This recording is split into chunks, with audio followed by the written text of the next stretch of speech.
Tout commence ici, au bord du lac Victoria, dans le sud de l'Ouganda. C'est à cet endroit précis que naît le Nil, le plus long fleuve du monde. L'eau s'écoule tranquillement, puis traverse l'Afrique pendant plus de 6000 km. Le Nil irrigue des vallées entières, traverse des déserts et finit sa course en Méditerranée. Et difficile d'imaginer tout ce parcours quand on se retrouve ici, face à ce calme absolu. Mais avant d'arriver à cette source, il faut repartir du début.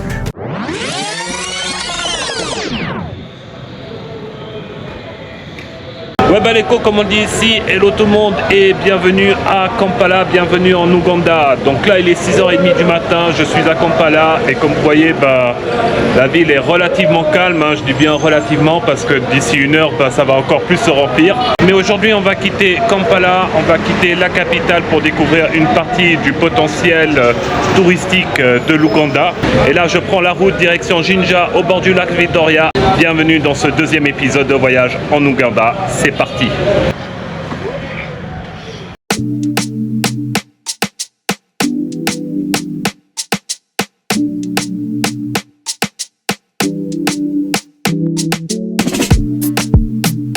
Et en quittant Kampala, on prend la route A109. C'est l'axe qui relie la capitale à l'est du pays et surtout à Jinja. Mais cette route, ce n'est pas juste un trajet touristique, c'est l'une des plus importantes d'Ouganda. Elle relie Kampala au Kenya et plus loin au port de Mombasa sur l'océan Indien. La majorité des marchandises qui entrent dans le pays passent par ici. Produits importés, matériaux, carburants, tout transite par cette route. Et ce n'est pas seulement vital pour l'Ouganda. Le Rwanda, le Sud-Soudan et même l'Est du Congo dépendent aussi de cette connexion. Alors oui, c'est une route simple, parfois lente, mais elle fait battre l'économie du pays. Sans elle, l'Ouganda serait coupé du monde. Et en direction de Jinja, elle nous emmène bientôt vers un tout autre décor, la forêt tropicale de Mabira.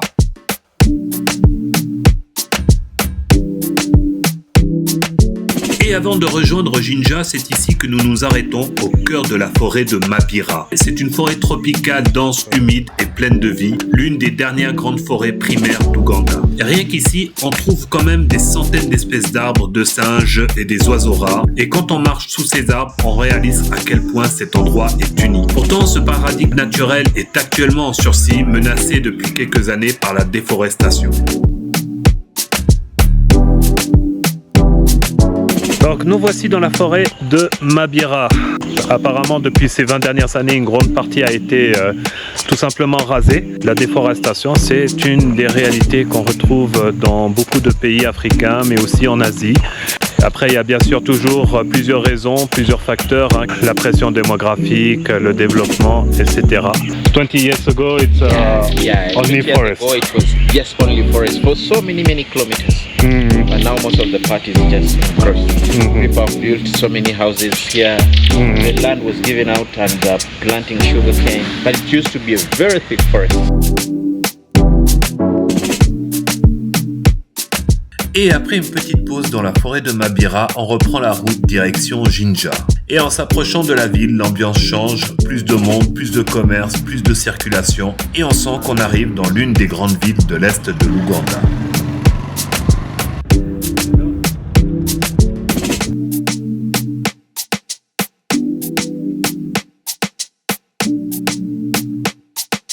Et vous l'avez peut-être aperçu tout à l'heure, mais c'est le moment de vous présenter Kassimou, le guide qui m'accompagne aujourd'hui. Jinja is well known for being the heart of the Nile. The Nile River flows from Jinja, from Uganda, long way up to Egypt, up to the ocean. That is what Jinja is all about. It's a nice place. People do business as usual. And it's cool. It's very, very nice place. It generates a lot of electricity because this is the heart. This is where the electricity is powered from the Jagari bridge, from the Nile Dam there. They generate power that is used all around Uganda, and it's also exported to Kenya and Rwanda. So Jinja is basically an industrial area that generates all these things. Et derrière son côté calme, Jinja reste en effet une ville importante pour l'économie du pays. Il y a de l'industrie, de l'électricité produite ici, bref, c'est un vrai centre stratégique pour l'Ouganda. Et avant d'aller voir la source du Nil, j'avais envie de vous montrer aussi le Jinja du quotidien, parce que la ville, ce n'est pas juste un site touristique, c'est une vraie ville où ça bouge, où ça travaille, et pour ça, rien de mieux que le marché. C'est ici où tout se passe, les vendeurs, les motos, les étals partout, on trouve de tout, ça discute, ça négocie, bref, ça vit. Et c'est ce Jinja-là qui m'intéresse, authentique, sans fioriture, juste la vie de tous les jours.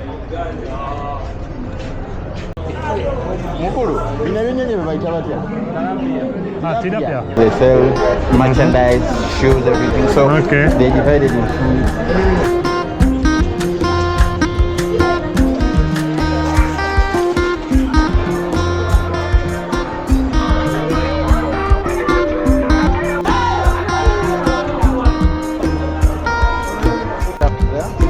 Actually, it's one of the best.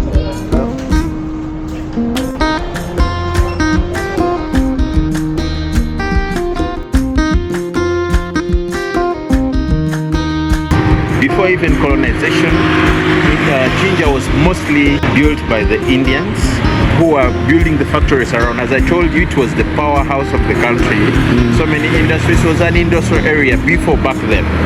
Now when Idi Amin turned away with them and he gave them 90 days to leave the country, most of the buildings were left without anyone, without any occupants. So Idi Amin started giving them away to local Ugandans. You know, the reason as to why he said that, you know, we're tired of you Indians here because the market is all about you, everything is about you, Ugandans don't have jobs, you have taken all the money. That's what Idi Amin had in his mind. So as you can see, all the buildings, the setup is all about Indians. The Indians made this city up to the level that it is. Since then, when they left, the city still looks as it was left. Et après cette petite balade à Jinja, on reprend la route vers ce qui fait la réputation de la région, la source du Nil. Et c'est ici, à quelques minutes seulement du centre-ville, que le lac Victoria se termine et que le Nil commence vraiment son long voyage vers le nord. On arrive d'abord au petit embarcadère où l'on prend un bateau pour rejoindre le point exact de la source. Alors rien de spectaculaire en apparence, hein, mais quand on y pense, c'est quand même l'un des endroits les plus symboliques du continent. Allez, on embarque, on va voir ça de plus près.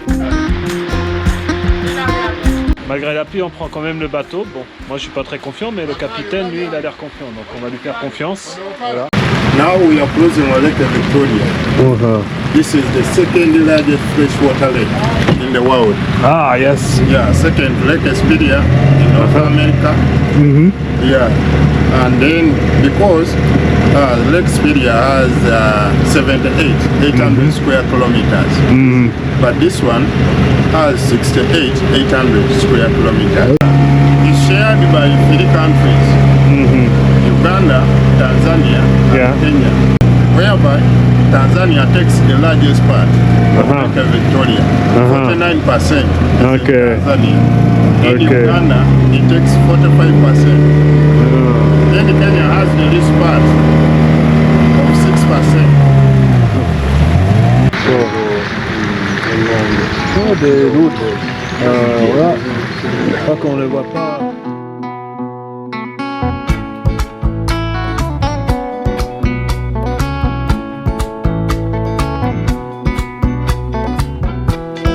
Alors là, ici, ce point-là, c'est la source officielle du Nil, le plus long fleuve du monde. Nous y voici. So where we are standing here, this is the actual source of River Nile. It's the source of River Nile and no other source. Other people have just tributaries and where the river starts from. And from here to Metian Sea, it has different names. From here to Lake Choga is called the Victoria Nile. Then from Lake Choga to Lake Albert is called the Choga Nile.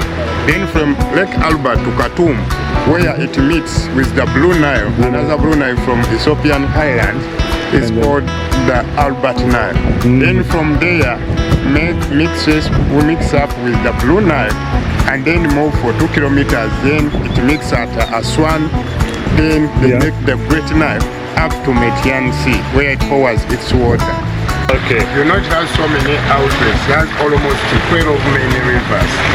but it has only one outlet, and this is the place where its water, 70%, is poured in the longest river in the world, River Nile. Donc là, le rocher que vous voyez là, c'est le point zéro officiel du début du Nil. À partir de là est délimitée la source du Nil. Et du coup, juste derrière le rocher, c'est le lac Victoria. Et en repartant de la source du Nil, la pluie s'était enfin arrêtée. On retourne tranquillement vers l'embarcadère et sur le chemin, on croise les pêcheurs qui rentrent de leur journée. Dans leur bateau, on voit surtout la fameuse et controversée perche du Nil. C'est un poisson qui a fait beaucoup parler de lui, il a causé d'énormes dégâts dans l'écosystème du lac Victoria depuis des décennies, mais en même temps, il fait vivre des millions de personnes autour du lac. Bref, un sujet complexe qu'on abordera peut-être une autre fois. En arrivant, on marche quelques minutes dans le petit village de pêcheurs. Ici, les gens vivent simplement, quelques cabanes, des ateliers, des enfants qui jouent, une vie modeste, mais une ambiance paisible. Personne n'a l'air pressé, personne n'a l'air malheureux. Et oui, c'est une autre facette du lac Victoria, loin des brochures touristiques, mais tellement réelle. Et après la petite croisière sur la source du Nil, là nous faisons une petite balade dans un village de pêcheurs. Donc c'est une communauté qui s'est constituée, qui vit aujourd'hui un petit peu du tourisme avec des touristes qui viennent faire la croisière sur la source du Nil. Mais c'est aussi une communauté qui vit essentiellement bien sûr de la pêche. Et voilà, fin de la journée ici à Jinja. Là, il est 18h déjà passé. On va reprendre la voiture, direction Kampala. Une journée quand même très très riche que je ne regrette pas. Tout ça grâce à mon guide, Kassimo. Thank you, thanks a lot. Yes, well, I enjoyed a lot.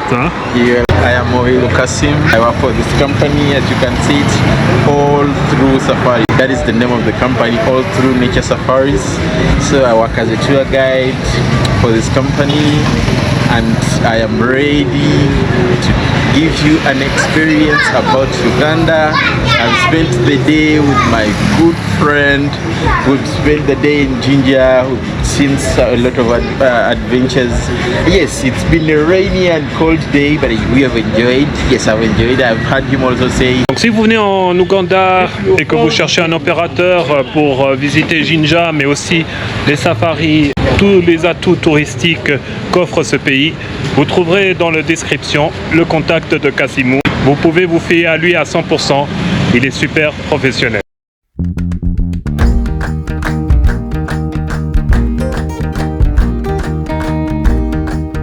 Et nouvelle journée qui commence ici en Ouganda. Donc là, nous quittons la capitale Kampala, direction la ville d'Entebbe qui est située à peu près à une quarantaine de kilomètres de là.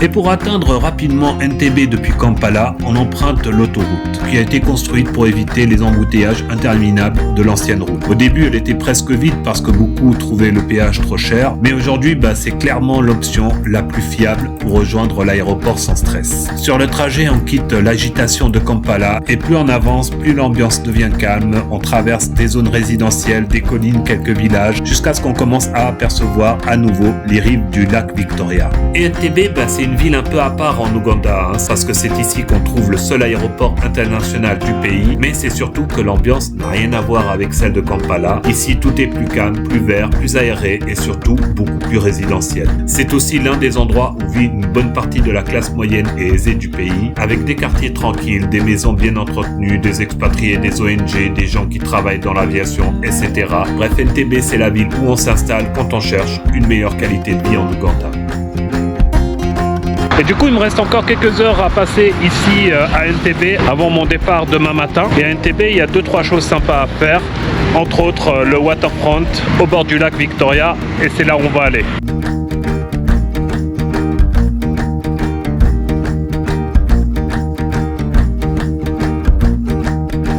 Et là, retour sur le lac Victoria. Donc on était hier sur le lac Victoria à Jinja. Là, nous voici sur le lac Victoria côté Entebbe. Le cadre il est quand même très sympa.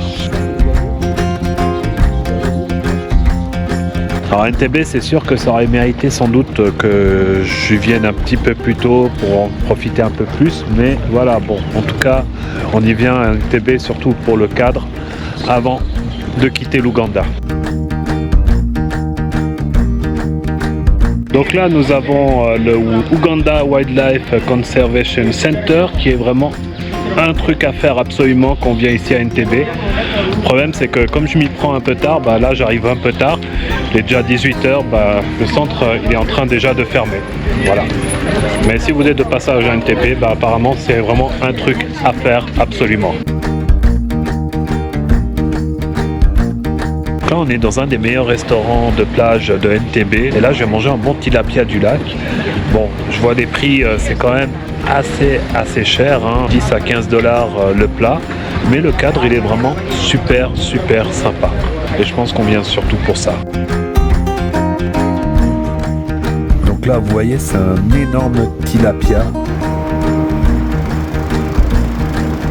Bon voilà, nous sommes devant le Imperial Mall. Bon là il n'est pas super bien éclairé et en plus il est en train de fermer là puisqu'il y a pas mal d'arcades qui sont déjà fermées.